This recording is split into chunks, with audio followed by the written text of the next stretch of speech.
Magkano mag-tip si Senator? Abot ng 250 to 300. First letter. First name. R. R. Anong ganap sa mundo ng showbiz? Nag-viral ang usap-usapan tungkol sa kung sino ang generous senator na umano'y nag-aalok ng 250,000 piso hanggang 300,000 piso bilang tip sa Viva Max star na si Chelsea Ilor matapos niyang ilahad sa isang podcast na karamihan ng indecent proposals na natatanggap niya ay mula sa mga politiko.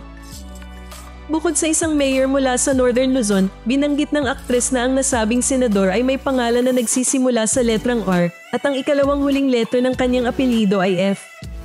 Si Senator. Magkano si ino-offer ni Senator? Ano pa lang?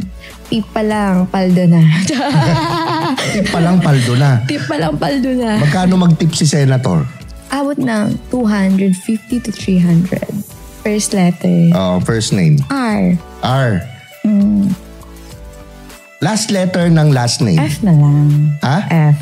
Yun ang last letter? Yung elf? Hindi. Second, pangalang. Dahil dito, maraming netizen ang agad na nag-isip na tumutukoy umano ang aktres kay Senator Raffy Tulfo, lalo na't nasangkot na rin ito sa isyu kaugnay ng Christmas party na umano'y dinaluhan ng Viva Max artists.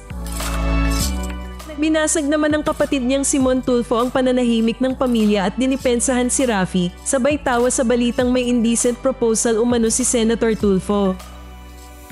Ayon kay Mon, takusa daw ang kapatid at hindi ito basta gagawa ng ganyang bagay.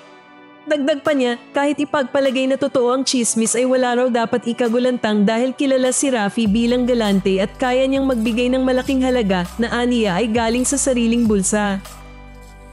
Binigyang diin din ni Mon na bago pa man pumasok sa politika ang mag-asawa na Raffy at Jocelyn Tulfo ay bilyonaryo na talaga sila at ang kanilang pinagsamang salin na umaabot sa 1 billion pesos ay ebidensyang hindi nila kailangang magnakaw o gumawa ng anomalya.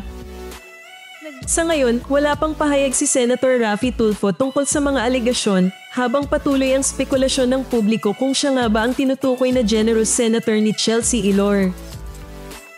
Pero sa dulo ng lahat ng ito, nananatili ang isang kontrobersyal na tanong, ang senador nga ba ang generous o ang chismis ang sobra-sobra?